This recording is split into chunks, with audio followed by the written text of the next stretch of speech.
organisé conjointement avec la délégation à la prospective. Nos échanges vont certainement nous projeter dans l'avenir, puisque nous allons tenter de répondre à cette question. L'intelligence artificielle va-t-elle transformer nos villes et nos villages?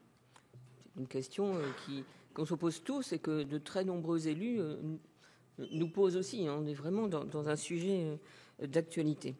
Peut-être cet avenir n'est-il d'ailleurs plus déjà si éloigné que cela. Je remercie donc la présidente Christine Lavarde pour son implication dans cette réflexion, ainsi que notre collègue Amel Gacquer, co-rapporteur avec Jean-Jacques Michaud, au nom de votre délégation, d'une mission sur l'intelligence artificielle, dans le jargon on dit l'IA, intelligence artificielle et les territoires. La délégation aux collectivités territoriales n'est pas en reste sur ce thème non plus, puisque nos collègues Pascal Gruny et Ghislaine Senet conduisent depuis ce printemps une mission d'information sur l'IA dans l'univers des collectivités territoriales. J'ai également le plaisir d'accueillir nos invités. Ils sont là. Voilà. Merci. Accueillir nos invités qui vont avoir la lourde tâche d'éclairer un avenir incertain. Monsieur Jean-Gabriel Ganassia, vous êtes professeur d'informatique à la Faculté des sciences de Sorbonne Université et membre du comité pilote de l'éthique du numérique. Depuis quelques jours, vous êtes aussi l'auteur d'un ouvrage au titre évocateur, l'IA expliquée aux humains. Voilà, vous en parlerez plus en détail.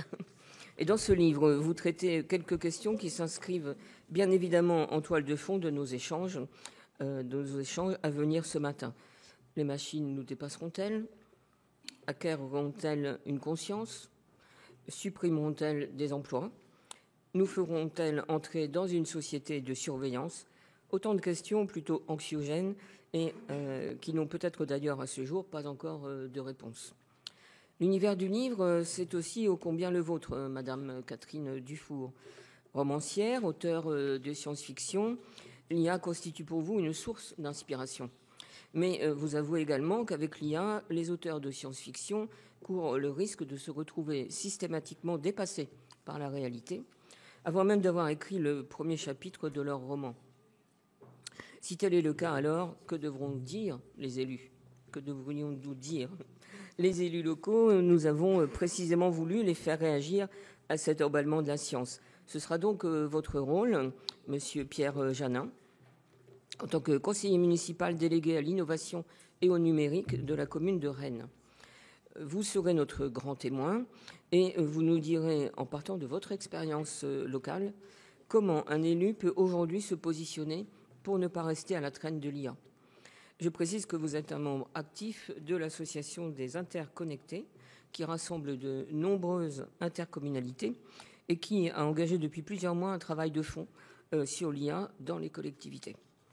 Avant de vous laisser la parole pour un exposé liminaire de 10 minutes chacun, mesdames et messieurs, 10 minutes maximum, puis un échange avec les membres de nos deux délégations, je me tourne vers vous, vers toi, Madame la Présidente Christine Lavarde, qui souhaite certainement compléter ce bref propos introductif. Merci. Merci, Madame la Présidente. Non, juste, je vais faire notre petite page de pub pour la délégation à la prospective, puisque nous sommes très friands, nous, des travaux en commun. Donc, nous poursuivons, on va dire, notre tour de piste. On a travaillé avec la délégation aux droits des femmes, la délégation aux entreprises. On a des travaux communs avec l'OPEX. On a des rapporteurs qui sont allés devant la commission des affaires sociales. Enfin, voilà, on aime bien faire des choses à deux, notamment parce que l'intelligence artificielle est un sujet très transverse qui nous touche tous dans nos usages personnels et aussi professionnels.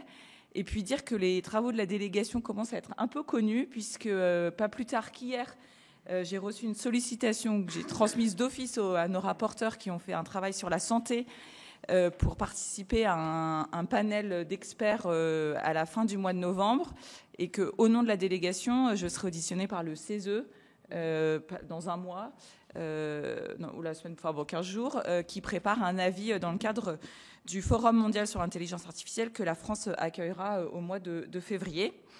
Et ensuite, pour tous ceux qui ici veulent en connaître un peu plus sur l'intelligence artificielle, on avait fait en ouverture de nos travaux des auditions qui sont consultables sur la page de la délégation. Et je vous invite notamment à regarder la première, puisqu'elle va faire écho à ce qu'on va certainement entendre ce matin, puisqu'on avait une démonstration de ce qu'on pouvait demander à l'intelligence artificielle, et on avait demandé à notre intervenant de nous préparer. Enfin voilà, on s'était mis dans la peau d'un élu local qui doit aller présenter un projet d'urbanisme devant ses administrés, et on lui avait dit, ChatGPT, dis-moi ce que les administrés vont pouvoir me poser comme question, quels sont leurs sujets d'inquiétude, et puis ensuite prépare-moi des réponses. Donc voilà, on avait pu voir en quoi l'intelligence artificielle apportait des réponses, mais en même temps, comment on avait le sentiment qu'il fallait rajouter de l'intelligence individuelle pour vraiment affiner, parce que si jamais on avait lu les réponses sorties par ChatGPT, voilà, je ne suis pas sûre qu'on aurait complètement emporté l'adhésion de notre auditoire. Mais c'était intéressant parce que ça donnait quand même tous les thèmes qui pourraient être évoqués et auxquels on n'aurait pas forcément spontanément pensé au moment de préparer cette réunion de concertation locale. Voilà, je ne vais pas être plus longue parce que je pense que nos invités, eux, ont d'autres éléments à apporter à notre réflexion. Et puis nos rapporteurs, Amel notamment, rebondira sur vos propos. Nous vous laissons la parole, mesdames, messieurs.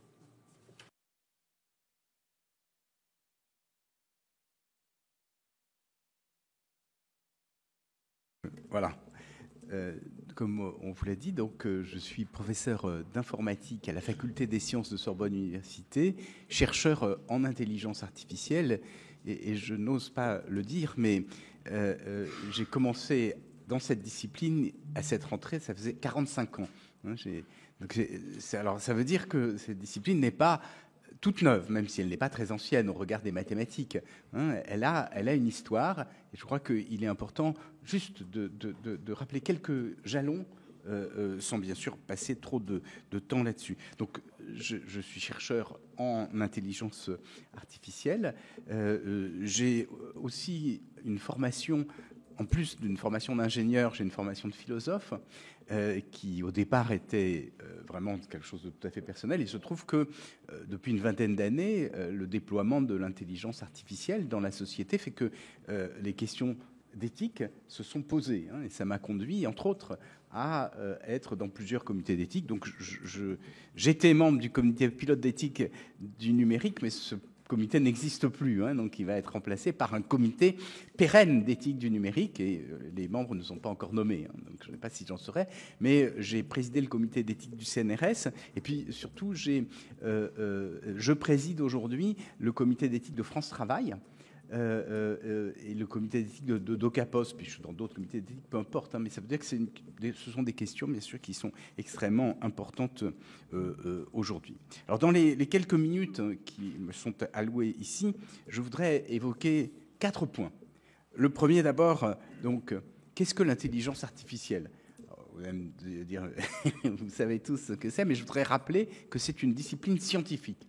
J'ai participé à différents comités, je me suis rendu compte qu'on construit des définitions qui sont extrêmement alambiquées, hein, et en réalité on confond la discipline scientifique qui est née en 1956, qui a pour but très clair de simuler les facultés cognitives, hein, et pas de fabriquer une machine intelligente. Hein, on suppose que l'intelligence est la résultante d'un certain nombre de fonctions mentales. Hein, et ce sont ces fonctions mentales que l'on simule et qu'on confronte avec la modélisation. C'est donc un grand domaine scientifique. Et puis, une fois que ces fonctions mentales sont simulées, on les introduit à l'intérieur de différents dispositifs technologiques. Sur votre téléphone portable, vous avez de la reconnaissance faciale. Bien sûr, on s'inspire de ce qu'on fait, puis on fabrique ça, ou de la reconnaissance vocale. Et il y a énormément d'outils. L'intelligence artificielle est présente dans toute la société, donc ce n'est pas le futur, c'est le présent.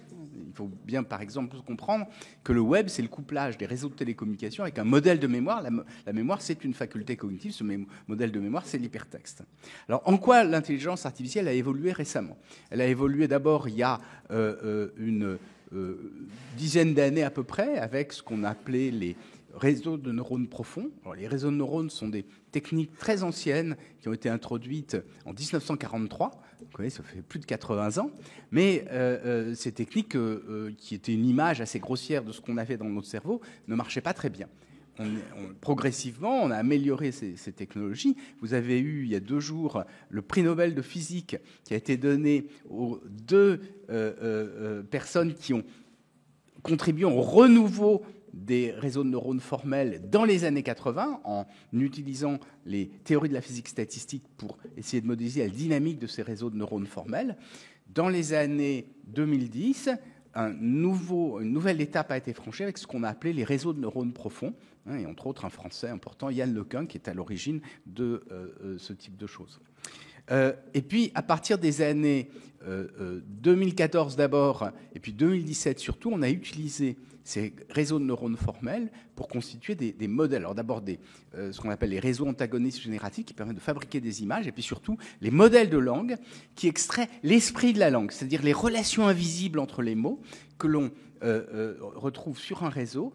Alors, un immense réseau qui contient des milliards de connexions, et puis des milliers, de milliards de connexions, pas des milliards, mais c'est déjà beaucoup, et c'est entraîné sur des énormes corpus de texte. On fait ce qu'on appelle de l'auto-encodage, c'est-à-dire qu'on prend des phrases, on essaye de retrouver la même phrase en sortie. L'idée, c'est vraiment d'avoir les relations entre les mots, et à partir de ça, on déploie énormément des technologies de traitement de la langue, dont la génération de texte, que vous connaissez tous, puisque c'est elle qui est utilisée dans les modèles que vous avez certainement tous utilisés. Alors maintenant, je voudrais poser 2 questions. Quels sont les services que ça peut rendre aux collectivités?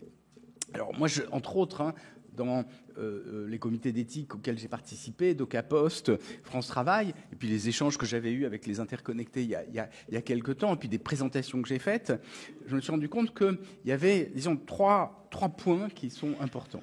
Le premier, ce sont des outils internes, c'est-à-dire des outils d'aide à la rédaction. Il y a une petite enquête qui a été faite chez France Travail, c'est-à-dire sur la façon dont on utilisait leurs outils de génération de texte, donc aide à la rédaction, ça c'est le plus important. Aide à la rédaction de courrier électronique, aide à la rédaction de rapports, etc. Ensuite, deuxième chose, pour avoir des idées, de façon totalement heuristique. Troisième point, faire du résumé de texte. Vous avez d'énormes documents, on peut extraire la quintessence de ces documents. Et puis, dernier point, s'informer, mais là, il y a moins de dispositifs, les personnes sont moins enclins à utiliser les outils d'intelligence générative pour s'informer, parce qu'il existe déjà des moteurs de recherche, et parce qu'il y a des erreurs, ce qu'on appelle à tort d'ailleurs, les hallucinations, mais c'est une autre question, le mot est très mal choisi, parce que les gens de ma génération, les hallucinations, ça correspondait à quelque chose de bien précis. Il n'y a pas de conscience dans les machines, j'insiste là-dessus. Alors ensuite, il y a 2 autres points, les usages externes. Comment est-ce qu'une administration peut avoir le contact avec ses administrés? Comment, j'imagine, une collectivité locale peut avoir le contact avec les autres personnes par des outils d'intelligence artificielle, avec des chatbots? Alors ça pose beaucoup de problèmes, parce que, bien sûr, on a d'abord un risque de déshumanisation, c'est-à-dire de ne plus être en contact direct avec les personnes. Et puis il y a un deuxième problème, c'est qu'il se peut que la machine affabule, c'est-à-dire pas des hallucinations, mais raconte un peu n'importe quoi, et ça peut avoir des effets désastreux. Vous imaginez bien que la responsabilité de l'administration se trouve engagée. Une petite histoire comme ça, mais je n'ai pas le temps de la raconter, mais sur Air Canada, un jeune homme qui a eu de fausses informations et qui, bien sûr, a fait un procès. Alors, vous imaginez le nombre de procès qu'il risque d'y avoir avec l'administration dans ce cas-là.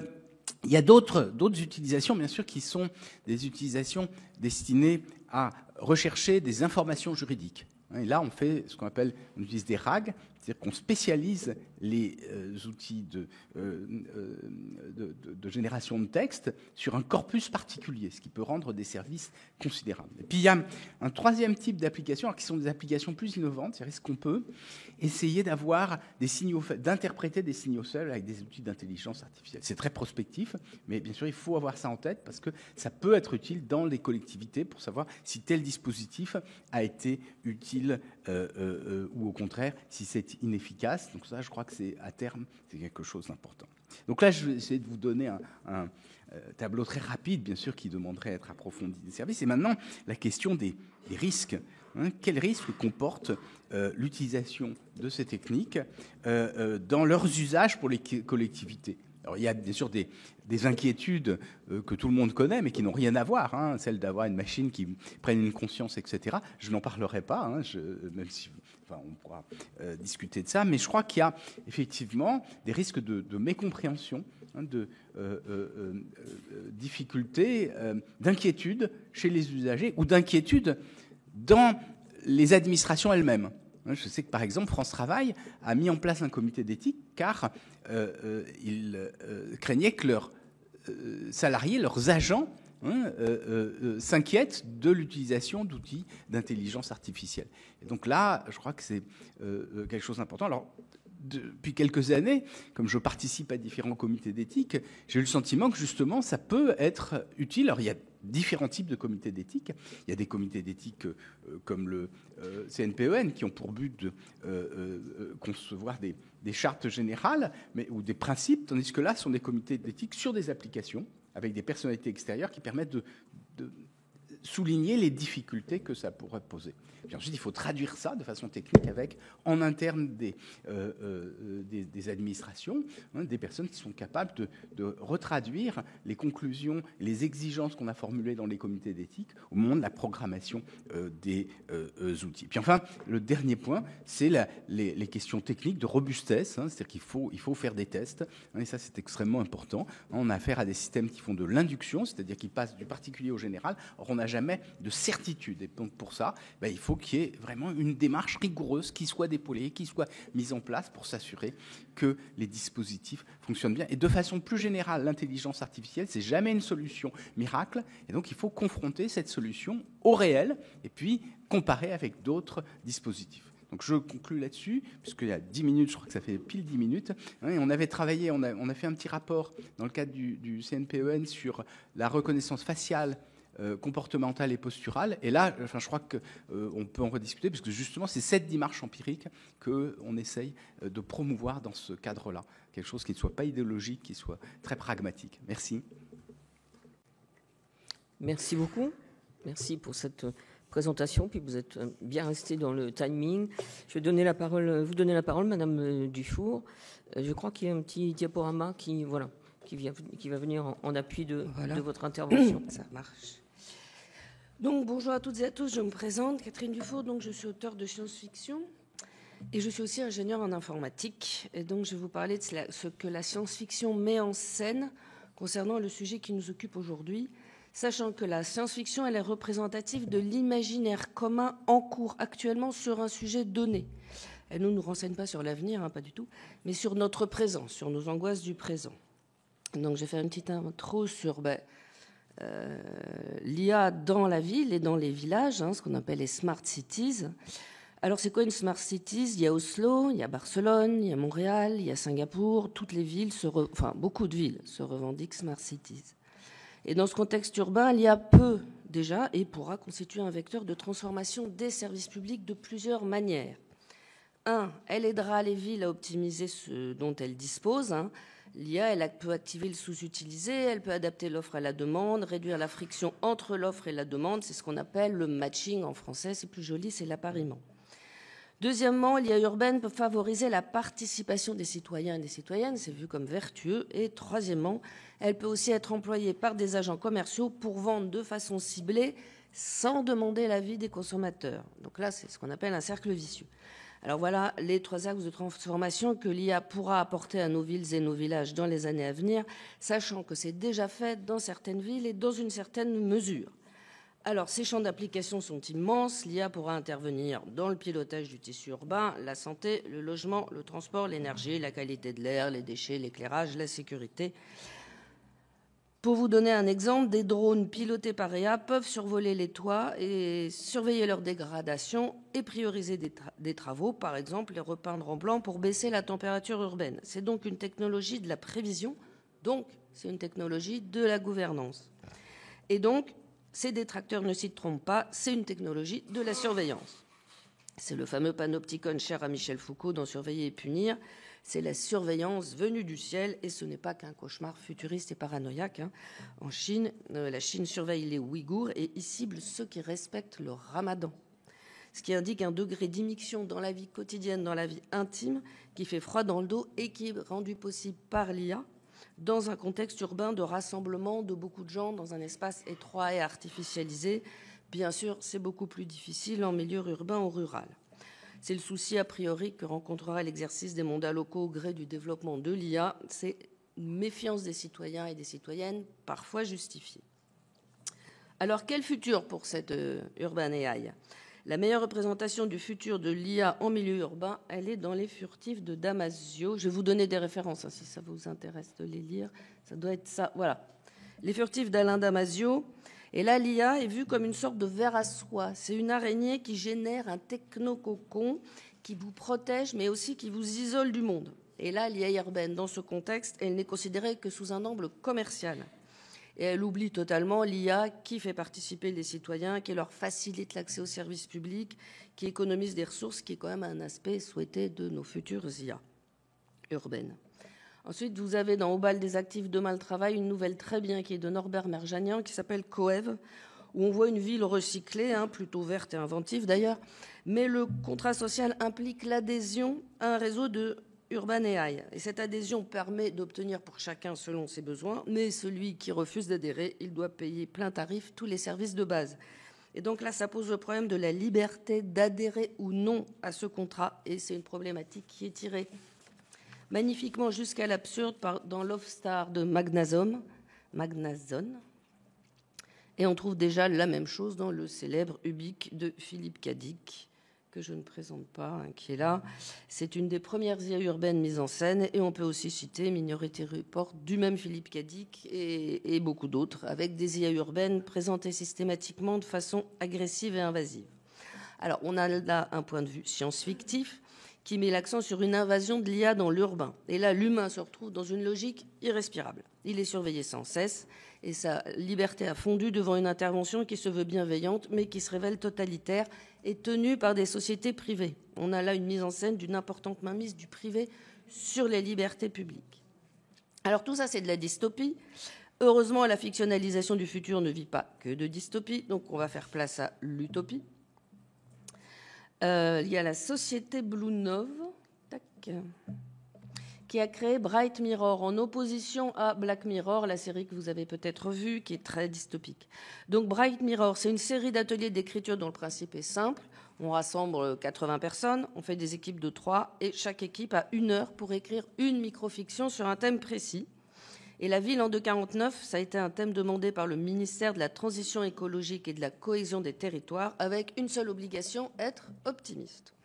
Et là, l'IA est vue de façon positive, à condition 1, qu'elle se fasse oublier, 2, qu'elle ne participe pas à la gouvernance, et 3, qu'elle véhicule la vie de chacun. Et si vous le souhaitez, vous pouvez retrouver ces petites histoires sur leur site. Alors l'IA et le tissu urbain, en résumé, quelles difficultés science-fictives ? Je voudrais rappeler quelque chose. Si la fictionnalisation science-fictive de l'IA paraît souvent si dystopique, c'est que c'est son travail. La science-fiction, elle ne parle pas des voitures, elle parle des embouteillages. Elle est là pour mettre en scène les conséquences possibles d'innovations technologiques actuelles, afin que le peuple des lecteurs et des citoyens, que nous sommes tous et toutes, prennent des dispositions en amont de la diffusion de ces innovations dans la sphère sociale. Parce qu'en termes d'innovation, chaque avancée peut avoir des dérives et il faut les prévenir. Donc avec l'IA urbaine, les difficultés prospectives s'articulent sur 4 axes. Je vérifie que je ne déborde pas trop, ça va encore. 1, il n'est pas possible d'y échapper si on vit dans un tissu urbain ou rurbain. 2, si ça tombe entre de mauvaises mains, ça peut mal tourner, même si on se dote de garde-fous comme l'IA Act 2023.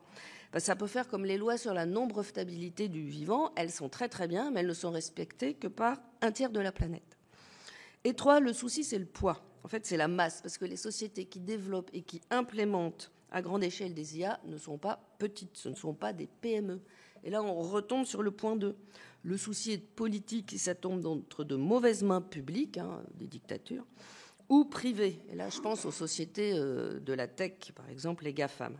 Parce que si en tant que citoyen, on vit en démocratie, dès qu'on franchit le seuil d'une société privée ou d'un régime dictatorial, là, on vit en monarchie avec ses princes du sang, ses lettres de cachet, son népotisme, son opacité, etc.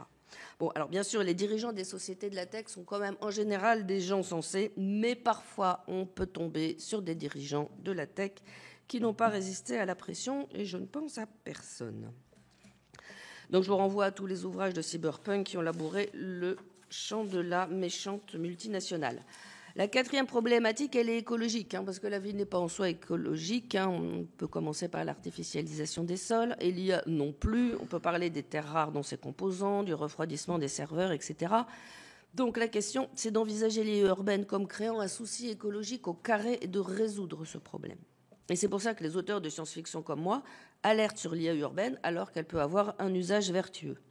Et quant à savoir à quel point le travail des agents territoriaux est susceptible d'être impacté par l'arrivée de l'IA dans les collectivités, il y a 3 points qui sont encore science-fictifs ou presque.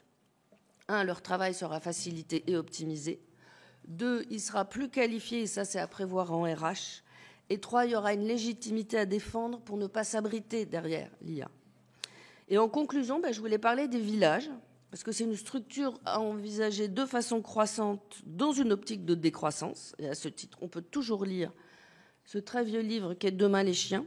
Alors, il date de la grande angoisse nucléaire, pas climatique, mais c'est le même résultat. L'humanité vit dans un tissu villageois étendu avec beaucoup de bonheur et de réussite. Et beaucoup plus récent, puisqu'il date de cette année, Obsolète de Sophie Loubière. Alors, ça décrit un tissu urbain très vertueux. C'est carrément un catalogue de techniques de remédiation urbaine et villageoise pilotées par l'IA et par les citoyens. Chaque citoyen, au fond, devient un agent territorial. En plus, il y a une coda féministe absolument délicieuse sur le sujet. C'est vraiment à lire. Merci de votre attention.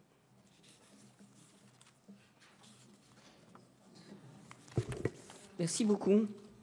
Merci pour cette présentation qui nous donne envie d'en savoir plus et de lire effectivement un bon nombre d'ouvrages que vous avez cités. Alors, je vais donner la parole maintenant à Monsieur Janin, Pierre Janin. Vous êtes conseiller municipal à Rennes et vous avez aussi des choses très intéressantes à nous dire avec un diaporama aussi que vous commenterez au fur et à mesure. Oui, merci Madame la Présidente. Bonjour Mesdames, Messieurs.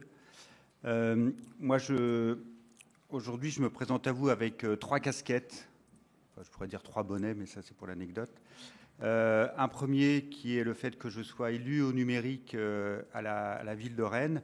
Un deuxième, je représente, vous l'avez dit, Madame la Présidente, l'association Les Interconnectés. C'est une association qui est le fruit de France Urbaine et l'association des communalités et des territoires de France. Et puis, mais ça c'est un peu hors propos, je suis moi aussi chercheur en IA, je suis directeur de recherche à l'INSERM et j'applique l'IA dans le domaine de la santé. Mais ça c'est un autre aspect. Déjà je voulais commencer par poser le propos et je pense que ça a été bien présenté aussi par mes 2 collègues. Si on se retrouve ici aujourd'hui pour discuter d'IA, ce n'est pas pour discuter de technique mais pour l'aborder de manière politique. Et c'est un message qui a été porté très tôt par les élus du numérique des grandes villes et aussi des communes de France au début de ce mandat où on a posé la problématique du numérique comme une problématique politique. Et on a posé le fait que le numérique est une politique sectorielle comme une autre dans nos villes et nos territoires, avec l'idée de montrer que, comme toute politique sectorielle, cette politique doit être responsable. Donc le numérique doit être responsable, ce qui veut dire ce que ma collègue vient juste de présenter tout à l'heure, c'est des enjeux sociaux, des enjeux éthiques, des enjeux écologiques. Et donc voilà, donc on a à la fois au niveau de la ville, en votant une stratégie du numérique responsable et aussi bien au niveau national, on a présenté ce manifeste d'un numérique qu'on peut dire plus responsable. Alors, je ne vais pas entrer dans les détails. Voilà, des différentes. Ce que ça veut dire, ce numérique responsable, c'est un numérique qui prend des responsabilités, donc qui couvre les différents aspects. Moi, je vais faire une petite focale sur un des aspects qui me semble important. Je vais rebondir sur ce qui a été dit tout à l'heure par la présidente Madame Lavarde. C'était, je note, on a demandé à ChatGPT l'avis des citoyens. Moi, je pense qu'il faut demander l'avis des citoyens, mais directement à eux-mêmes et à elles-mêmes. Et donc, je pousse pour une approche démocratique venant des territoires où finalement, cette vision, cette attente, les craintes autour de l'intelligence artificielle et du numérique ou de toute technologie qui arrivera dans les années qui vont venir, parce qu'on en aura d'autres probablement, ces attentes et ces craintes doivent être exprimées par les citoyennes et les citoyens eux-mêmes. Ça a plusieurs intérêts. Un, ça permet de les former, de les sensibiliser, de les rendre acteurs de la société qu'on construit toutes et tous ensemble, et deux, de faire en sorte qu'on soit dans une approche de consultation, de participation, et ça permet de mieux définir à la fois les intérêts et les risques tous et toutes ensemble. Alors, je vais prendre un exemple très, très clair. Je vais naviguer entre ce qu'on a fait à Rennes, pas pour vanter ce qu'on fait à Rennes, mais pour illustrer très concrètement, et puis je finirai par le point de vue des interconnectés. À Rennes, ça a commencé par, vous vous rappelez, cette discussion autour de la 5G, là, il y a quelques années, où c'était un sujet qui était très, très tendu, et très tendu au niveau national, mais très tendu sur les territoires eux-mêmes aussi. Et donc, il y a eu toute une vague de communes, de territoires qui ont décidé de se rapproprier cette question, comme elle n'était pas appropriée au niveau appréhendée ou étudiée au niveau national avec les citoyens, on l'a fait au niveau des territoires. Donc, toujours dans cette approche, et le message que je vais vous passer et qui ne vous surprendra pas, écoutons les territoires, écoutons la voix des territoires et prenons en compte dans les politiques nationales et dans les décisions. Et donc, débat autour de 5G,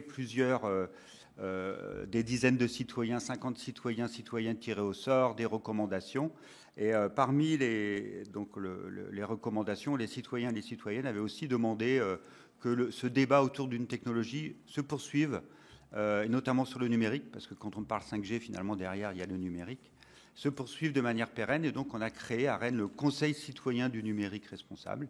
C'est une instance qui existe depuis 3 ans et qui étudie des questions autour du numérique, soit en autosaisine, saisie par les citoyennes et les citoyens eux-mêmes ou elles-mêmes, soit saisie par la ville. Donc je vais passer assez rapidement là-dessus. Et en parallèle à ce travail autour d'un débat citoyen, on a, dans la même période, 2021-2022, on a porté ce message au niveau national en sortant un rapport qui cherche à promouvoir une société civile du numérique. Donc qu'est-ce que ça veut dire d'investir les citoyens dans le numérique? C'est un peu comme la 5G où on a entendu les citoyennes et les citoyens nous dire qu'est-ce qu'on y peut. C'est décidé en haut et nous, on ne peut rien y faire. Les antennes vont venir, la 5G. Qu'est-ce qu'on peut faire? Le numérique et l'IA en général peut donner cette impression-là aux citoyens.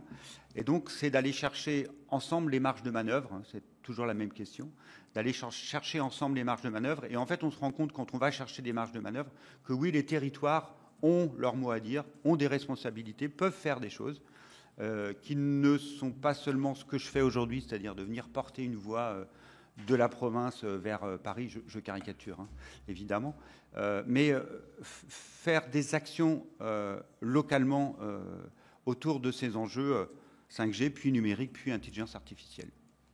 Alors, je passe assez rapidement sur ce qu'on a fait autour de la 5G. Conseil du citoyen du numérique responsable, juste pour illustrer. Hein. Donc, ce sont des citoyens tirés au sort qui représentent la variabilité de la population rennaise. Et puis, ils travaillent sur des sujets. Alors, pour vous donner quelques exemples, ils ont choisi de travailler d'abord sur l'impact de la dématérialisation des démarches administratives, les avantages et les inconvénients. Puis, ils ont choisi eux-mêmes, elles-mêmes, de travailler sur l'impact du numérique sur la santé mentale des jeunes. Et finalement, moi, je les ai saisis sur le sujet de l'intelligence artificielle en demandant quelle est la place, quel est l'impact de l'intelligence artificielle pour la ville de Rennes, dans vos vies de Rennaises et de Rennais. Et finalement, ils ont identifié c'était assez intéressant parce qu'en parallèle avec un travail qui était fait, donc ça a commencé il y a plus d'un an, hein, presque 2 ans maintenant, en parallèle d'un travail équivalent qu'on faisait au sein des interconnectés, c'est-à-dire au niveau national, ils ont identifié trois axes principaux. Je reviens en arrière. Sur l'intelligence artificielle, ils ont identifié 3 points principaux. 1, comment l'IA peut être au service des territoires. Donc ça, vous avez donné quelques exemples tout à l'heure.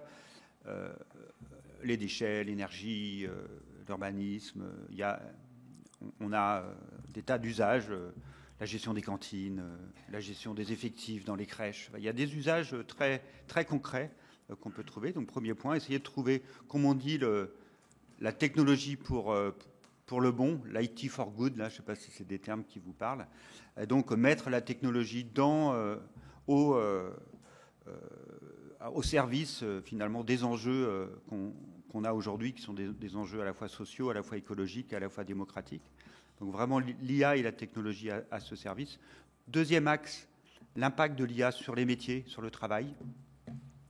Et troisième axe, l'impact de l'IA sur le politique, les décisions politiques, la justice, la sécurité, l'espace public. Et donc, c'est sur ce dernier point qu'ils ont décidé de travailler, les citoyens et les citoyennes. Donc, l'influence de l'IA, voilà, sur les libertés fondamentales. Ils ont travaillé pendant 1 an. Ils ont sorti un rapport que je pourrais vous transmettre le lien si ça vous intéresse. Alors, ça montre, je ne vais pas rentrer dans le détail, on n'a pas le temps, mais ça montre quelques axes, besoin de transparence, besoin de gouvernance, des inquiétudes. Montrer aussi, comme on le disait tout à l'heure, que la technologie, l'IA, comme toute technologie, c'est le pharmacone, hein, c'est le médicament et le poison à la fois. Donc, besoin de poser ses limites, ses avantages et ses limites. En parallèle de ça, donc de manière très cohérente, on a décidé au sein des interconnectés, donc là j'enlève ma casquette Rennes et je passe à la casquette nationale. Donc les interconnectés, encore une fois, c'est une association des élus du numérique des communes, métropoles et grandes villes de France, mais pas que grandes villes, aussi des petites communes. Et donc on a décidé de lancer il y a quelques semaines des concertations territoriales sur l'intelligence artificielle avec comme idée de demander aux collectivités, quelle que soit leur taille, de s'approprier le sujet et puis de lancer des débats sur leur territoire sur les angles qui les intéressent, donc avec une liberté de questions, une liberté de public. Donc ça peut être envers les citoyens, mais ça peut être aussi vers les forces économiques, les associations, éventuellement les agents publics eux-mêmes.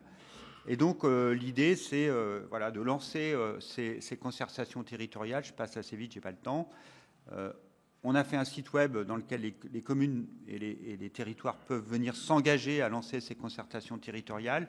On leur donne juste un canevas de documentation dans lequel ils vont tous rentrer la description de la concertation qui a été réalisée et les principaux sujets, principaux messages qui en seront ressortis, et ça jusqu'à, à vos souhaits, et ça jusqu'à le mars 2025, où nous allons faire le prochain forum des interconnectés à Rennes.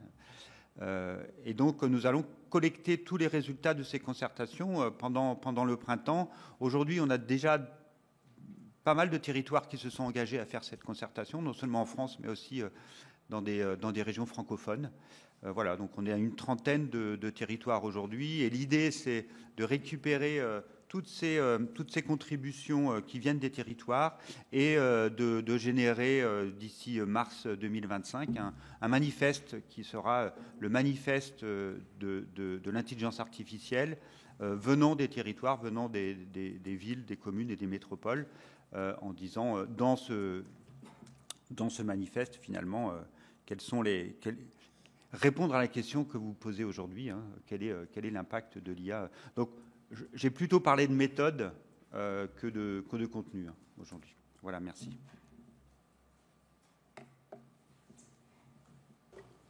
Très bien, merci beaucoup.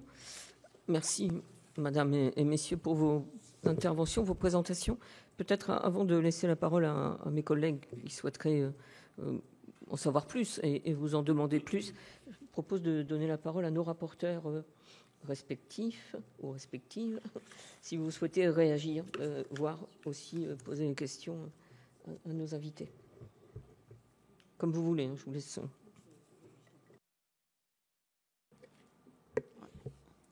Merci, Mesdames les Présidentes. Et Madame et Messieurs, merci beaucoup. C'est toujours très intéressant. Moi, je suis arrivée dans le sujet de l'intelligence artificielle après un débat qui avait lieu, je ne sais plus en quelle année, au sein de l'hémicycle du Sénat et qui m'avait donné le vertige. J'ai toujours le vertige. Voilà. à la fois parce que ça pose énormément de questions, et puis aussi que ça touche tout, en fait.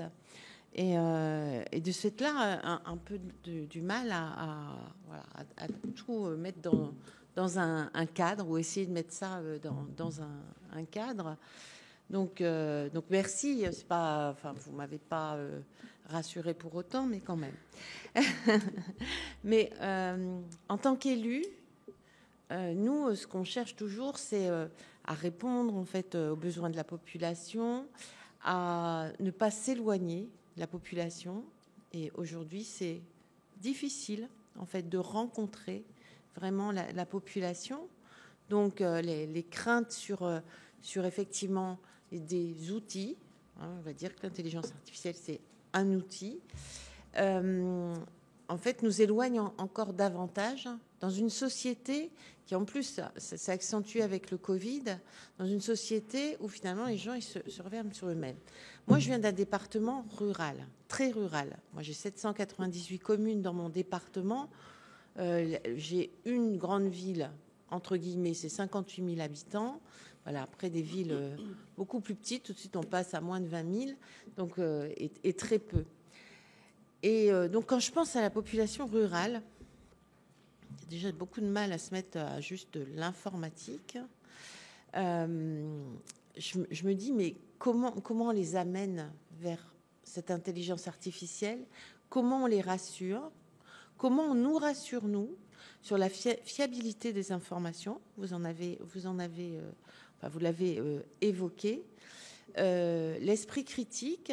Et là, sur l'esprit critique, moi, je pense aussi aux jeunes, à nos enfants, qui finalement, dans l'éducation nationale, je pense qu'on n'est pas encore dans l'ère de l'IA. C'est différent dans certains pays. Donc nos enfants justement qui doivent qui vont faire comme l'a dit Christine, hein, faire ChatGPT pour faire répondre à leurs cours, enfin leurs exercices, et qui vont pas avoir développé cet esprit critique justement parce que les outils, les machines nous donnent des éléments, pas de souci, mais après il faut savoir justement les analyser, avoir cet esprit de synthèse, et je pense qu'on n'apprend pas ça. Et ça s'apprend très très tôt. Hein. Moi, je veux dire, c'est à la maternelle, on doit déjà essayer de développer cet esprit critique. Donc, moi, ma question, c'est ça les jeunes, les enfants, l'éducation nationale. Comment, en fait, on assure la fiabilité des informations? Comment on ne s'éloigne pas de la population rurale particulièrement? Mais quand je dis rurale, moi, je mets au même niveau les quartiers aussi dans les villes, parce que souvent, c'est la même chose, ils se sentent toujours éloignés. Vous savez, nous, avec Ghislaine Senet, on a rencontré beaucoup d'entreprises qui ont créé. D'ailleurs, moi, ça m'inquiète beaucoup, parce que finalement, je pense que nos collectivités, voilà, le risque que j'ai, c'est que nos collectivités, elles s'engagent, elles payent un outil de l'intelligence artificielle, et finalement qu'elles soient coincées dans le système. Éventuellement, moi je viens du monde de l'entreprise. L'entreprise, elle est à un moment donné défaillante, elle n'existe plus, ils n'ont plus le service, vous voyez, voilà. Mais en tout cas, moi, on m'a dit, tiens, teste un outil développé avec l'intelligence artificielle pour des soucis dans les communes. Enfin, nous, chez moi, ça s'appelle Allo Mairie, mais derrière, il y a un humain pour l'instant. Mais en fait, il y a un outil comme ça. Voilà, moi, la question, je ne me souviens plus quelle question j'ai posée, mais en tout cas, ça ne m'a pas répondu du tout. Hein. Donc, mes expériences, elles ne sont pas très bonnes, finalement, avec ça. Et puis ensuite, moi, j'ai une question, la protection des données. Parce qu'on en parle depuis longtemps. Moi, j'ai fait un passage au Parlement européen en 2009 et j'avais fait un rapport là-dessus. La protection des données, on en parle de plus en plus. Les gens ont très, très peur qu'on leur prenne. Et puis, en revanche, avec l'intelligence artificielle, il faut au contraire ouvrir. Alors, donc voilà, comment on fait, en fait, pour se protéger, mais sans finalement pénaliser cette intelligence artificielle qui doit nous apporter quand même beaucoup de facilité. Et la dernière chose, c'est ce qu'on appelle la cybersécurité.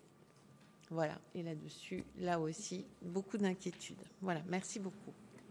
Merci Pascal. Je vous propose, mesdames, d'intervenir si vous le souhaitez, puis messieurs, madame, vous répondrez ou rebondirez sur les propos de mes collègues. Oui, merci. Alors, je vais essayer de compléter un petit peu les interrogations que nous avons au fur et à mesure, finalement, des différentes auditions que nous avons. Et peut-être, du coup, je vais moi insister sur la question de la soutenabilité et de l'impact, sur lequel, à ce stade, nous n'avons eu aucune réponse concrète. On a aujourd'hui connaissance à ce que il y a un vrai problème de soutenabilité, c'est-à-dire en matière de consommation de ressources, que ce soit l'eau, la silice, et puis surtout la consommation énergétique qui devrait doubler par 2 en 2026. Et puis on a aussi maintenant des informations qui, je trouve, sont assez inquiétantes, qui est l'accaparement finalement par les GAFAM des nouvelles énergies renouvelables. On le sait qu'aujourd'hui, ils sont quand même à 30% d'accaparement des nouveaux contrats sur l'éolien, sur le solaire. On a vu que Microsoft, qui a une centrale nucléaire. Donc on est face aujourd'hui à une situation, moi c'est ce qui certainement m'interroge le plus, où finalement on a donné accès à l'IA à l'ensemble de la population, c'est-à-dire que ChatGPT, tout le monde peut le tester. On sait que ce sera une folie de penser que tout le monde pourra utiliser l'intelligence artificielle. On le sait d'ores et déjà, c'est-à-dire qu'on donne, aujourd'hui, on crée un besoin, mais qui demain sera forcément payant, si on veut en tout cas respecter l'accord de Paris, par ailleurs, en matière d'émissions de gaz à effet de serre. Et donc moi, ma vraie interrogation, et je pense que c'est très très bien posé par vous-même, sur la responsabilité écologique, la responsabilité sociale. C'est comment éviter effectivement cette fracture qui de toute façon se fera et sur lequel nous sommes en tant qu'élus garants de surveiller. Et puis la responsabilité démocratique et éthique que vous avez posée. Donc moi j'aimerais vraiment qu'on puisse aborder, si vous avez vous des éléments éthique sur cette question, c'est-à-dire comment on fait aujourd'hui pour respecter nos engagements climatiques et face à ce qui est en train de se passer pour l'IA. Et puis je voudrais également, moi ce qui me frappe, c'est un peu l'absence d'évaluation à ce jour. C'est qu'il y a énormément d'avancées, d'évolutions. De toute façon, on voit qu'on est dans un schéma où on essaie, a fortiori, de faire en sorte que tout le monde s'accapare ces outils, mais finalement, aujourd'hui, quelle évaluation de ces nouvelles technologies avant de prise de décision sur lesquelles on est, nous, d'ores et déjà un peu en retard, parce que les choses avancent, on ne demande pas, on est en train de réfléchir dessus, mais malgré tout, on est obligé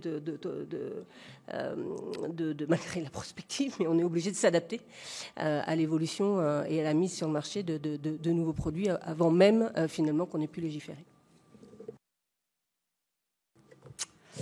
Merci, mesdames les présidentes. Merci en tout cas pour vos propos introductifs. La question qui se pose, en fait, pour moi, n'est pas de savoir est-ce que l'IA va transformer nos villes et nos villages, mais plutôt comment l'IA va transformer nos villes et nos villages. Et ce qu'on est en train d'aborder là, en fait, ce sont tous les biais, ou en tout cas toutes les questions, le questionnement qui se pose aujourd'hui. Bon, il y a 2 sujets peut-être pour compléter, ne pas être redondante sur ce qui vient d'être dit, même si c'est en partie en lien. C'est celui de la fracture territoriale, aujourd'hui, qui est d'ores et déjà un sujet prégnant. On le sait, l'IA repose sur la donnée, la collecte de données, le traitement de la donnée, le tri de la donnée, l'achat de données. Et on sait aujourd'hui que toutes les collectivités n'ont pas les mêmes moyens, ne sont pas engagées, on l'a évoqué tout à l'heure, dans des politiques autour du numérique avec des moyens donc différents. Et donc comment pallier en fait à ce biais, puisque c'est une véritable problématique dans laquelle nous sommes d'ores et déjà aujourd'hui. On sent que les territoires n'avancent pas de la même façon, en tout cas sur ce sujet-là. Donc celui de la fracture territoriale qu'il nous faut absolument, si ce n'est éviter, mais avoir en tête dans la conduite de ces politiques aujourd'hui dans notre pays. Le deuxième sujet, c'est celui de l'IA comme outil d'aide à la décision politique. Vous l'avez abordé en partie, monsieur le conseiller municipal, je n'aborde pas toutes vos casquettes. Aujourd'hui, on sait qu'il y a, et c'est une promesse et c'est une réalité, c'est un vrai outil d'aide à la décision politique. Il n'en reste pas moins qu'on peut se poser la question, et pas seulement pour les politiques, mais aussi pour tous les agents territoriaux, de savoir s'il n'y a pas un risque de déresponsabilisation, de déshumanisation, de standardisation véritablement dans ces décisions. Donc comment également y pallier, comment est-ce qu'il n'y a pas dans tout cela finalement un risque dans nos démocraties locales si aujourd'hui et demain les algorithmes dictent véritablement la conduite des responsables, qu'ils soient encore une fois politiques ou administratifs. Et enfin, dernière question, mais pareillement vous l'avez abordé en partie, mais je crois que ça c'est quelque chose de très très compréhensible aussi bien par les élus que par les habitants, c'est le risque de déshumanisation encore une fois. Aujourd'hui on a un usage qui est extrêmement développé dans la relation avec les usagers, notamment dans le cadre avec les chatbots qu'on trouve aujourd'hui partout. Jusqu'où aller ? C'est-à-dire qu'il y a un moment où on se dit que c'est intéressant, que c'est un vrai usage, que c'est un plus, en tout cas dans la qualité de service qu'on peut apporter aux citoyens. Mais on sait aussi que lorsqu'on déshumanise, lorsqu'on va trop loin, on risque justement de couper ce lien qui nous est essentiel dans une société où chacun a tendance à, encore une fois, à se refermer. Et puis dernière petite question, parce que la question d'éthique, et je m'arrêterai là, est revenue à plusieurs reprises sur la table. L'éthique comme aussi... on doit se poser la question de savoir si l'usage de l'IA n'est pas un risque dans, encore une fois, nos libertés fondamentales, dans le respect des droits de l'homme. Est-ce que nous, législateurs, je ne sors pas du tout de la question parce que c'est en lien, encore une fois, dans l'IA, l'impact de l'IA dans nos villes et dans nos villages, mais est-ce que nous devons aller plus loin est-ce qu'on doit légiférer davantage ? Il y a déjà aujourd'hui, on a déjà légiféré, notamment dans le cadre de la donnée, mais est-ce que nous devons nous poser ces questions-là sur les limites, jusqu'où aller ? Est-ce que la réponse législative doit être envisagée ? Merci beaucoup. Merci. On va vous laisser répondre à ces 3 premières séries et j'invite tous nos autres collègues qui souhaitent prendre la parole à se manifester pour qu'ensuite on puisse organiser tout ça. Donc, je ne sais pas, je vous laisse vous répartir entre vous. C'est M. Ganassia qui commence, c'est parfait. D'accord. Alors, je vais essayer de ne pas prendre trop de temps. Bien sûr, toutes les questions que vous avez posées me semblent extrêmement importantes. Alors, premier point, je crois que mais dans vos 3 interventions, il y a eu le même souci, c'est de se demander comment faire et comment avoir l'adhésion des citoyens. Effectivement, moi je crois que c'est une question extrêmement délicate. Dans les comités d'éthique, on se soucie beaucoup de cela. Et on n'a pas de solution, bien sûr, clé en main, mais l'expérience que je vous ai évoquée tout à l'heure, c'est celle qu'on a eue à la fois dans des rapports qu'on a faits, par exemple sur la reconnaissance faciale, comportementale et posturale, mais aussi avec différents comités d'éthique dans différentes situations, où on se posait vraiment la question de façon très concrète. Et donc, sans avoir de solution, je crois que l'intelligence artificielle, c'est vaste, vous l'avez dit. Et donc, il ne faut plus parler de l'ensemble de l'intelligence artificielle. Il faut se demander, sur chaque point, qu'est-ce qu'on veut faire, et que ce soit très précis. Par exemple, si on met des caméras dans les villes, il faut savoir à quoi ça va servir. Si on met des outils algorithmiques derrière, il faut qu'on sache à quoi ça va servir. Et qu'on pose clairement la question, qu'on se la pose. Et qu'on l'explique de façon totalement transparente. Ensuite, bien sûr, on peut se demander quel est l'écho que ça peut avoir dans la population, parce que s'il n'y a pas d'adhésion, ça ne servira à rien du tout. Donc ça, c'est la première chose très concrète. Je crois que dans toutes les questions qu'on posait tout à l'heure, il y a à chaque fois un objectif qui doit être très clair. Et j'ai l'impression que malheureusement, souvent, les administrations, parce qu'elles veulent être modernes, nous donnent des solutions, mais qui ne sont pas précises. Je me souviens, je ne devrais pas le dire, mais j'ai une ville du sud de la France où on a beaucoup cru à la reconnaissance faciale, dans des situations où cette reconnaissance faciale ne pouvait pas marcher. dans des événements festifs, lorsque les personnes se griment, la reconnaissance faciale ne peut pas fonctionner. Donc il faut bien comprendre ça. Donc ensuite, je crois qu'il faut, lorsqu'on a une solution technologique, il faut comparer avec les autres solutions alternatives et se rendre compte quels sont les gains possibles. Et il faut l'expliquer. Et l'expliquer à tout le monde. Et ensuite, effectivement, avoir des évaluations, des expérimentations. Et dans le rapport qu'on a fait sur la reconnaissance faciale, posturale et comportementale, on distingue 2 types d'expérimentation. Il y a l'expérimentation sociale, qui fait que on met un dispositif, puis on regarde si la population s'habitue, et ensuite on va le généraliser. Puis il y a l'expérimentation scientifique. Et là, je parle d'expérimentation scientifique. C'est-à-dire qu'il faut qu'on teste un outil, qu'on voit effectivement est-ce que les résultats correspondent à ce que l'on attend. Et cette démarche, je crois, extrêmement rigoureuse, qui peut être transparente, à mon sens, sera la seule qui pourra recueillir l'adhésion de la population. Sinon, effectivement, je crois qu'on va vers des situations catastrophiques. Et il faut, bien sûr, penser aussi la place de l'homme à l'intérieur de ce dispositif. Et alors, pour ça, nous, en tout cas, dans le cadre de France Travail, on a mis en place une charte. Et une charte, c'est 5 à 7 points. Parce qu'il faut que tout le monde puisse se souvenir de ces 5 à 7 points. Par exemple, le premier point dans France Travail, c'est la centralité de l'humain. C'est-à-dire qu'il y a toujours une personne qui est derrière et qui prend la responsabilité de ça. Je crois qu'il faut le faire savoir et c'est un bon guide pour, je crois, répondre aux questions que les citoyens peuvent se poser. Alors ensuite, j'avais 3 petits points. Alors d'abord sur l'aspect rural, je crois que l'intelligence artificielle peut jouer un rôle dans l'agriculture. Il y a quand même beaucoup de choses qui déjà, et ça, je crois qu'il faut l'expliquer aussi. C'est extrêmement important. Moi, j'ai travaillé entre autres dans un petit consortium sur les numérisations des données de l'alimentation, mais c'était en lien avec la numérisation des données de l'agriculture. Et je crois qu'il y a beaucoup d'utilisation possible de ces outils. Alors sur la question de soutenabilité, je crois qu'il est important de bien distinguer plusieurs aspects de l'intelligence artificielle. Il y a des techniques classiques qui ne sont pas très consommatrices. Et puis, il y a les gros modèles de langage ou les gros outils de génération de texte qui, eux, sont dramatiquement consommateurs. Et donc, il faut bien qu'on précise ce que l'on entend dans chaque cas de figure. Et justement, ces modèles de langage, c'est eux qui sont à la mode aujourd'hui. Et donc, non seulement l'apprentissage coûte énormément, mais en plus de ça, les requêtes qui sont faites sur ces modèles sont très coûteuses au plan énergétique. Et donc, si on continue, bien sûr, on va avoir des effets désastreux. Mais en même temps, il faut faire comprendre à la population que l'intelligence artificielle peut contribuer à une meilleure soutenabilité. C'est-à-dire qu'on peut essayer de réguler les flux énergétiques. C'est-à-dire si on veut utiliser les énergies douces qui ne sont pas continues, il faudra utiliser l'intelligence artificielle pour anticiper la consommation. Et là, je crois qu'il faut vraiment l'expliquer.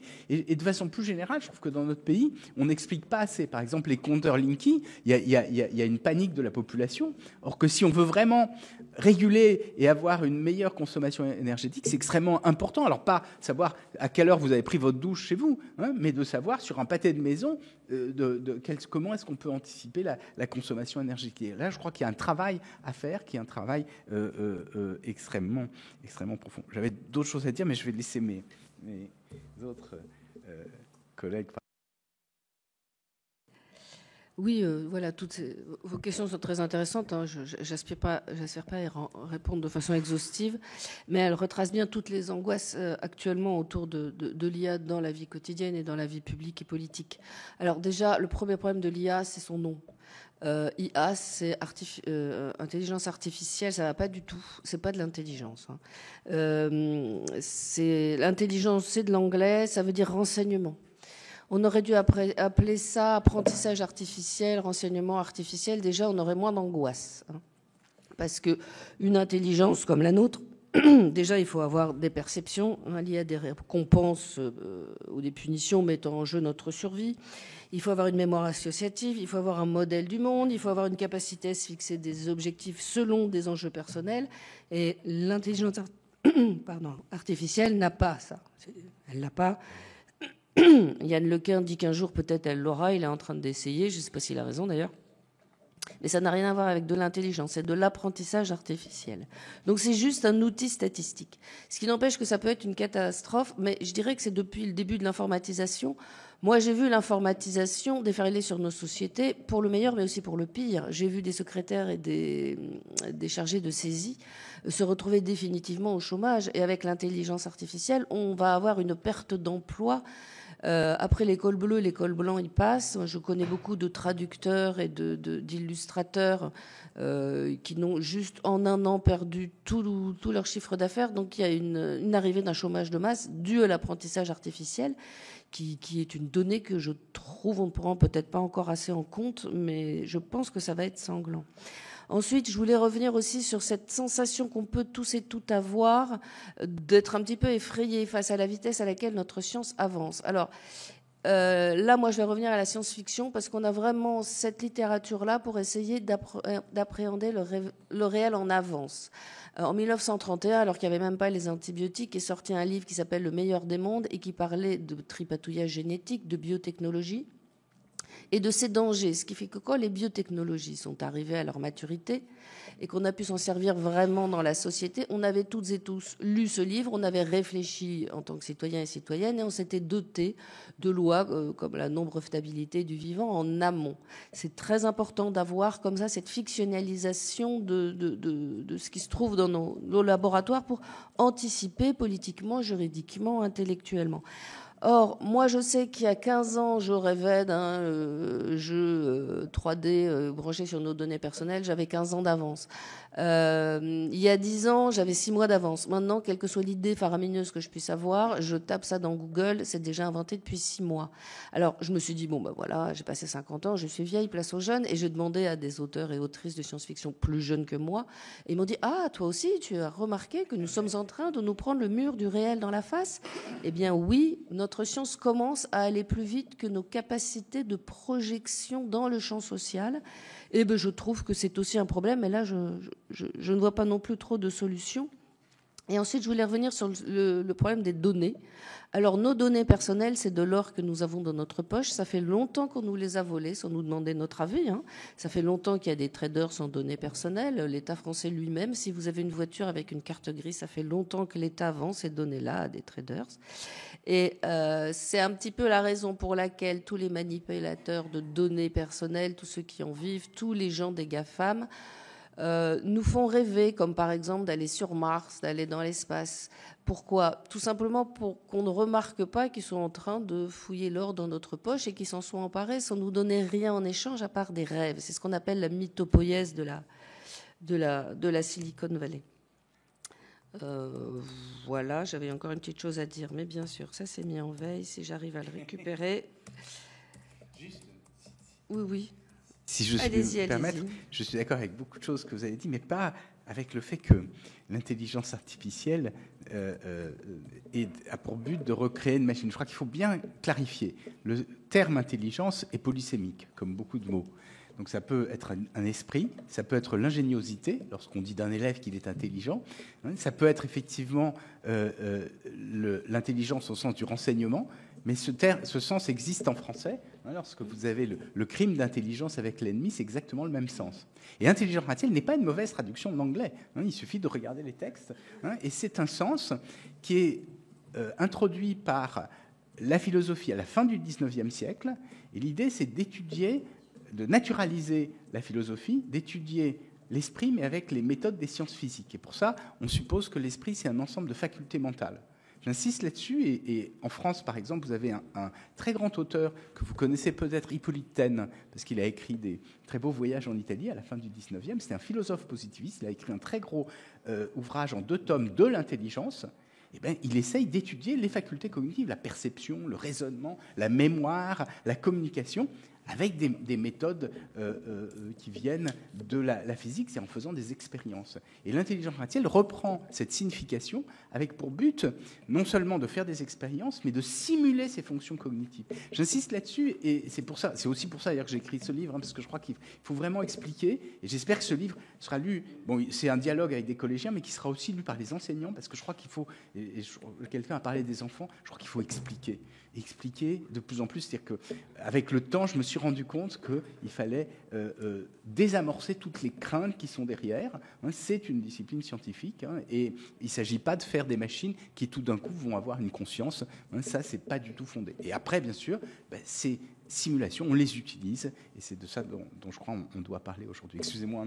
Je vous en prie.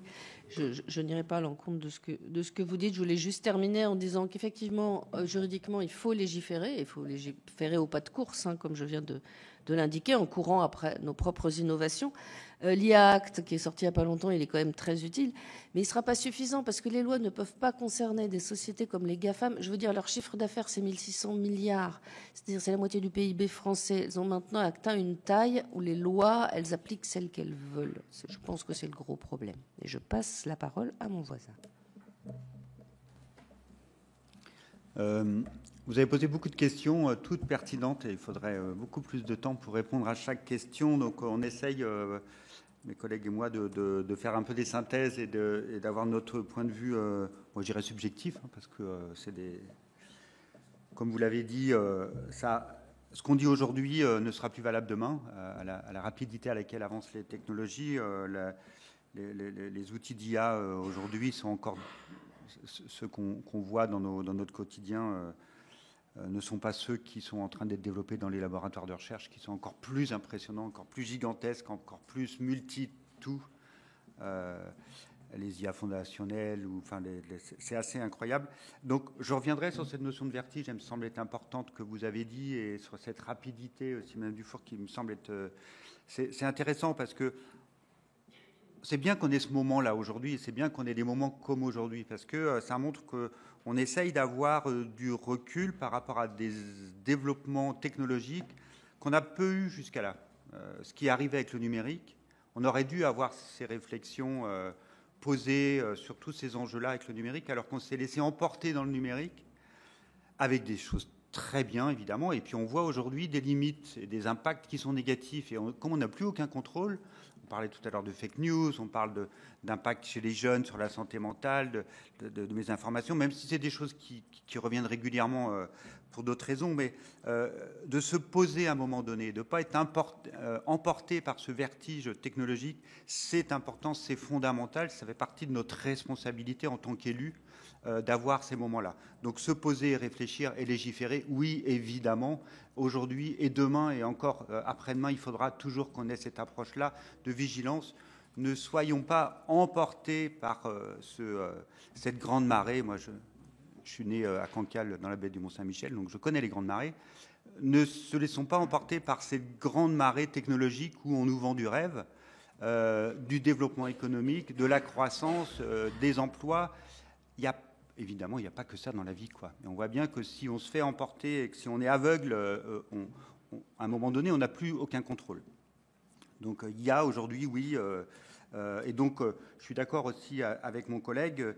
Ce qu'il faut se poser à chaque fois dans ces questions-là, c'est pour quel usage, pour faire quoi, quel est l'intérêt ? Complètement. C'est toujours une question d'usage. Qu'on parle de données, d'IA, qu'on va parler de robotique, qu'on va parler de... je ne sais pas, de réalité virtuelle, c'est toujours une question d'usage. Et les usages voulant dire pour faire quoi, pour quelles raisons, pour quelle amélioration, pour quel enjeu de société on veut répondre. Enjeu social, enjeu écologique, enjeu démocratique, enjeu économique peut-être. Mais vraiment se poser cette question-là, il y a à chaque fois, est-ce que la technologie peut aider, on l'a dit aussi, ou pas ? Parce que parfois, ça ne vaut pas le coup. On économise peut-être 20%, parce que c'est des chiffres qui sont donnés pour la Smart City, mais quelle énergie et quelles ressources on va mettre pour développer cette Smart City. Donc, toujours regarder, donc je suis aussi complètement d'accord avec cette notion d'évaluation. Il faut évaluer. On nous dit aujourd'hui les IA sont magiques. Je suis désolé, leurs performances sont moyennes, voire pas bonnes parfois. On le voit... moi, je suis aussi bien placé pour le voir. Je fais des études d'évaluation, même en santé, là où on dit, même en imagerie médicale, en radiologie, les performances ne sont pas bonnes, ou alors pour des trucs hyper simples. Alors, elles ne sont pas bonnes parce qu'on dit la transférabilité, elle n'est pas bonne, donc ça marche sur la base de données sur lesquelles les IA ont appris, mais pas sur... donc la transférabilité n'est pas très bonne.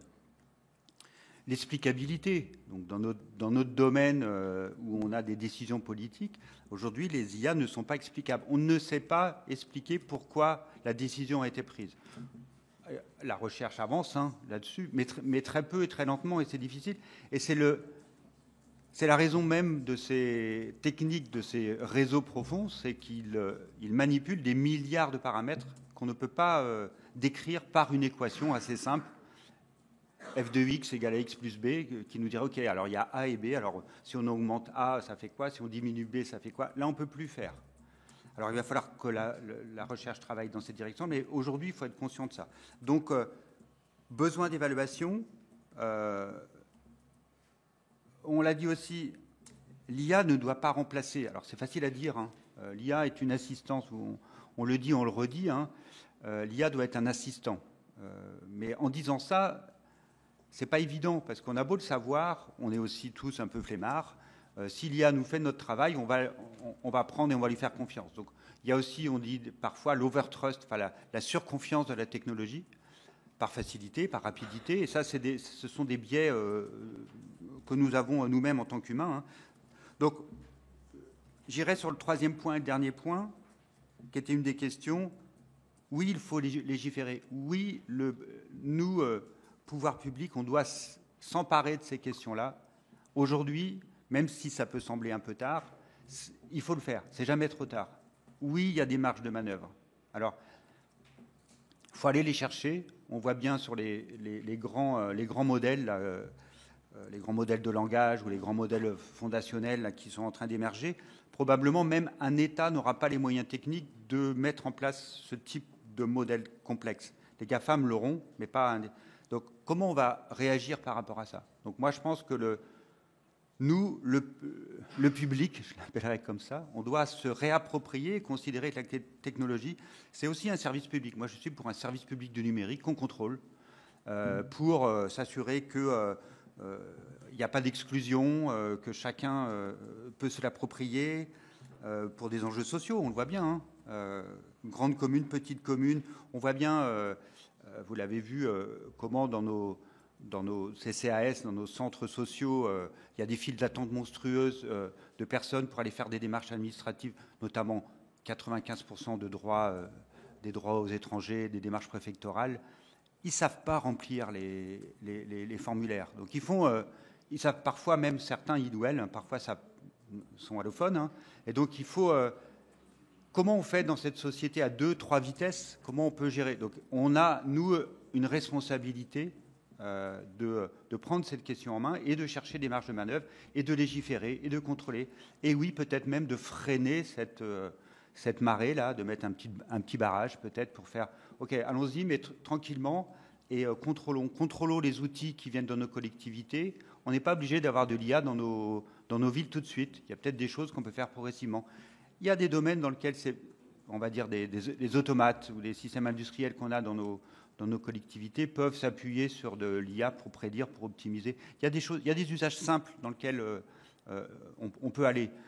La vidéosurveillance algorithmisée, là, qui a été autorisée pendant les Jeux Olympiques. On est en train de discuter aujourd'hui pour prolonger cette expérimentation dans les territoires. On savait que ça allait passer de JO à parce que, voilà, bon, on ne va pas rentrer dans ce débat-là. C'est dangereux. Là-dessus, il faut qu'on légifère. C'est une porte ouverte vers des dérives. C'est un exemple, c'est un seul exemple. Donc oui, il faut légiférer, oui. Il faut qu'on s'approprie cette question, définitivement. Merci. On a enregistré 3 prises de parole et après on aura vos réponses, étant donné qu'il est presque 10 heures et je pense qu'on est un certain nombre concernés par le texte qui arrive après à 10h30 dans l'hémicycle. Donc il y avait Louis-Jean de Nicolaï, puis Bernard Delcros et Anne-Catherine Loisier. Et merci beaucoup, Madame la Présidente. Merci pour ces exposés fort intéressants. Moi, je suis né du temps de la règle à calculer et la preuve par 9, donc quelquefois ça me dépasse un peu. Non, je voudrais juste vous parler d'une expérience que je suis en train de mettre en place sur mon territoire, qui est le sud de la Sarthe, qui est dans le cadre des territoires éducatifs ruraux. Et je voulais savoir si la méthode est la bonne ou pas la bonne. On a choisi avec l'éducation nationale, ça n'a pas été simple, de lancer une expérimentation sur l'intérêt de l'IA pour les collégiens. avec une volonté de démocratisation de l'IA, avec une sensibilisation aux limites de l'IA générative, avec aussi une formation des enseignants. Et donc je voulais savoir un peu si c'est trop tôt, quelles sont les limites à mettre en place, quelles sont les méthodes qui est nécessaire, parce que bon, il y a les grands discours, mais il y a aussi l'application sur le terrain. Honnêtement, dans le Sud-Sarthe, l'IA ne dit pas grand-chose aux personnes, hein, mais il y a une inquiétude forte, notamment sur des systèmes pour des votes, pour encourager des gens à aller dans telle ou telle direction, pour se plaindre, etc. et autres. Et ils ont très peur de ça sur les fake news qu'ils reçoivent sur leur téléphone portable. On leur dit, vous avez touché 3 500 €, veuillez rappeler ce numéro-là, c'est indispensable. Ils s'aperçoivent qu'après, on a leur numéro de compte en banque, machin, etc. Et donc, voilà, on a cette volonté de faire cette sensibilisation aux jeunes. À votre avis, comment l'organiser pour que ce soit le plus utile possible et le plus efficace possible ?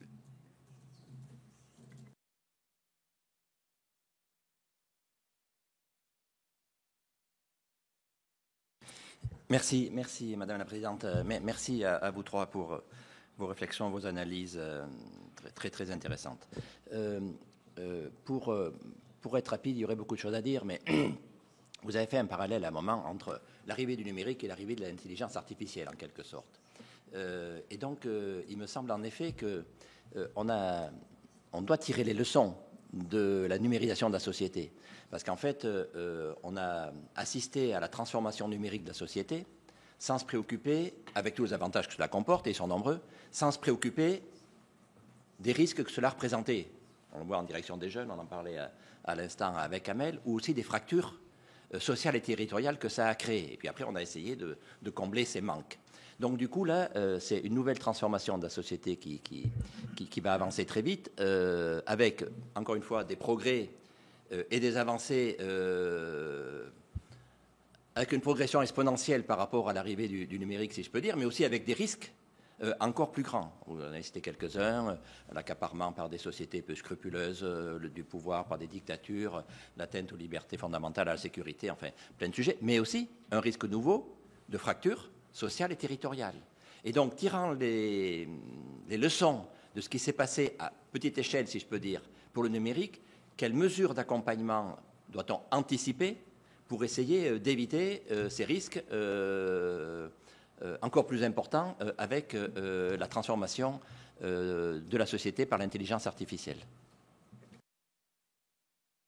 Merci beaucoup, Madame, Messieurs. Effectivement, l'IA, nous le savons, il est déjà partout dans notre quotidien, mais c'est vrai qu'il n'est pas toujours appréhendé de cette manière par l'ensemble de nos concitoyens. Moi, je voulais juste insister sur le fait que là, on est tous à réfléchir, mais nous sommes tous finalement d'une génération qui y a commencé sans le numérique et sans l'IA. Et on voit bien aujourd'hui qu'on va arriver dans quelques années à des générations en responsabilité qui n'auront connu que le numérique et donc l'IA. Comment est-ce que vous appréhendez cette réalité-là? Et un petit exemple très pratique, je pense que pour mes collègues c'est la même chose. On voit encore dans nos territoires, par exemple, des DETR ou des subventions pour mettre du numérique, y compris dans les écoles maternelles. Il y a tout un débat là-dessus. Qu'en pensez-vous?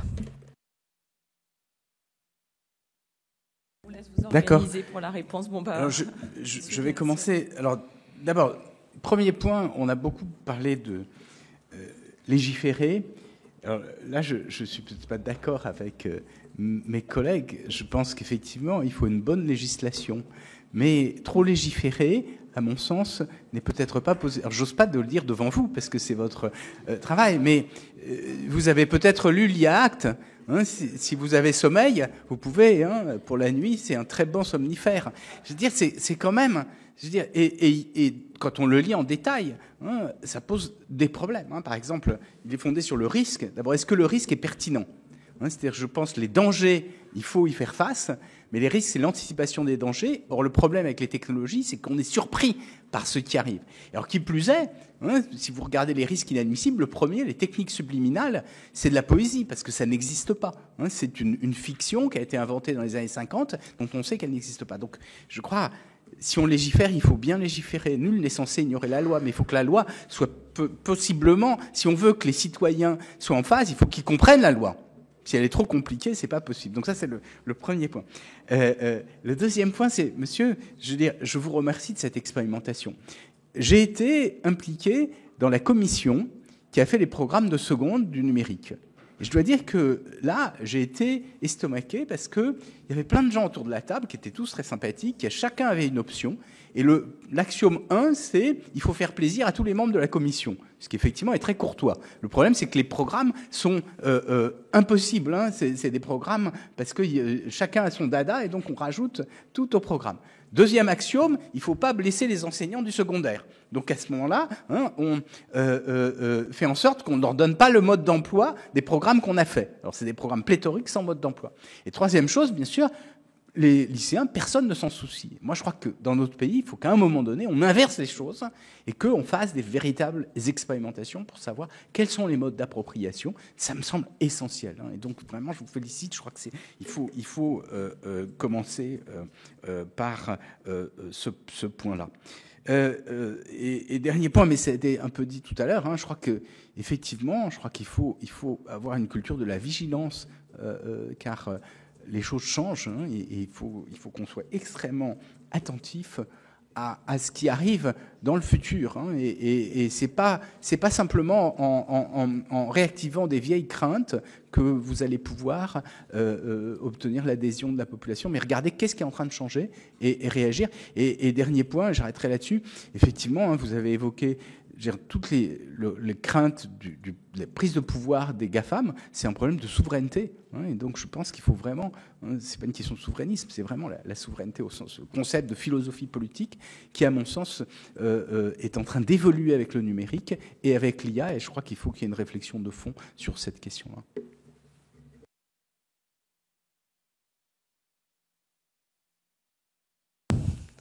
Oui, enfin, les questions sont très, très variées, et puis on n'a plus beaucoup de temps. Mais c'est vrai que en ce qui concerne l'expérience dans le sud de la Sarthe auprès des collégiens, moi j'ai assisté à certains modules de formation pour jeunes, notamment pour leur montrer comment on fait un deepfake, parce que voilà, et ça les amuse beaucoup, et en même temps ça les prévient du coup énormément. Ça leur explique comment ça se passe, et j'ai l'impression que ça les vaccine, mais de toute façon la génération et les générations qui viennent après nous ont développé des anticorps que nous on n'a pas, et ça m'a étonnée directement auprès d'un certain nombre de jeunes, y compris de mes enfants. J'avais très peur qu'ils se fassent piéger sur Internet par des toxiques ou des prédateurs, etc. Ils ont développé instantanément des anticorps. Ils sont devenus d'une fluidité absolue telle qu'il était impossible de les piéger. Ils changeaient d'adresse mail tous les jours, par exemple, ce qui, moi, ne serait pas venu à l'idée. Voilà, moi je suis une boumeuse, donc je suis accrochée à mon adresse mail et à mon numéro de téléphone portable. Eux, pas du tout. Mais alors du coup, quelquefois, on a un peu de mal à les suivre. Ça, c'est certain. C'est un petit peu des mutants, mais j'ai parfaitement confiance en eux pour s'en sortir là-dedans. Et en ce qui concerne le risque de fracture sociale et territoriale, alors là, quel est le remède au chômage de masse qui est déjà en cours et qui, à mon avis, va faire que s'accentuer? Alors, j'aimerais bien avoir la solution, auquel cas j'aurai le prix Nobel. Et je ne le vois pas. Et effectivement, l'IA, là-dedans, agit comme un accélérateur, mais en aucun cas, c'est la cause. En gros, on s'est fait robotiser et numériser. C'était dans le but que l'être humain ait plus de loisirs et pas dans le but que l'être humain ait plus de chômage. Donc là, il y a une solution politique à base de, je sais pas, taxe robot à trouver. Mais si le numérique et l'IA est un outil de cette catastrophe, c'est certainement pas sa cause profonde. Les causes profondes sont politiques.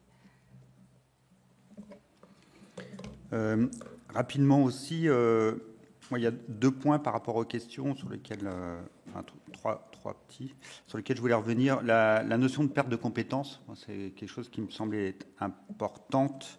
Oui, la dépendance par rapport à l'outil, et si un jour l'outil ne marche plus, pour plein de raisons, parce qu'il est hacké, on voit que nos collectivités se font hacker régulièrement, parce que, je sais pas, il y a une coupure d'électricité, comme disait une citoyenne, parce qu'il n'y a plus Internet. Comment on fait, comment on maintient le service public. Donc, c'est des choses qu'il faut garder, la résilience de nos services publics qu'il faut avoir en tête. Deuxième point, par rapport à votre question sur... enfin, il y avait 2 questions. Je pense qu'il il faut sensibiliser, il faut apprendre, il faut former quels que soient les publics. Alors peut-être pas la maternelle, mais au collège. Il faut sensibiliser aux technologies, au numérique, à l'intelligence artificielle. En interne aussi, dans nos collectivités, nos agents doivent être formés. Alors formés à l'usage, mais aussi formés au risque. C'est les deux. On peut pas dissocier l'un et l'autre. On montre ce que les technologies peuvent faire, mais on montre les limites aussi de ces technologies. Alors dans cette sensibilisation, dans cette médiation, dans cet accompagnement au numérique, on peut trouver différents mots. Faisons toujours attention aux exclus. On sait qu'il y a encore une fois qu'il y a une partie de la population qui n'y a pas accès pour multiples raisons. C'est pas que social. Hein.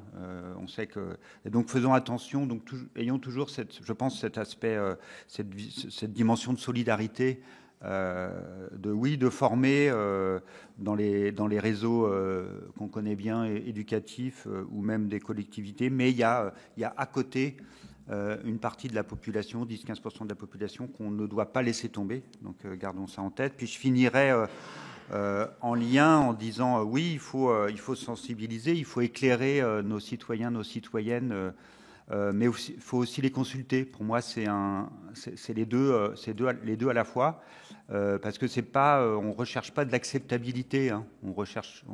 C'est pas ça qu'on a besoin. On n'essaye pas de convaincre les citoyens et les citoyennes que c'est bon pour eux, mais plutôt de savoir ce qu'ils attendent. Enfin, ce qu'ils attendent. Quand je dis citoyens, je dis les différents acteurs de nos territoires aussi. Hein. Ce qu'ils attendent, ce qu'ils ont besoin, quelles sont leurs peurs, et qu'on y travaille ensemble.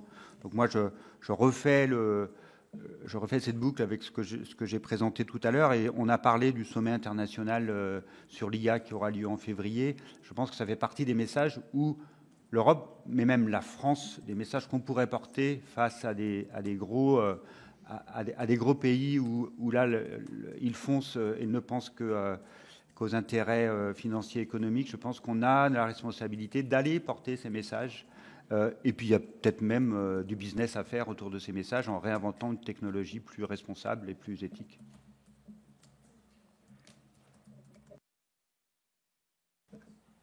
Oui, c'était une chose là qui m'a... Effectivement, je pense que c'est un élément très important. Il y a quand même un certain nombre de gens, l'IA, ça restera toujours très loin d'eux.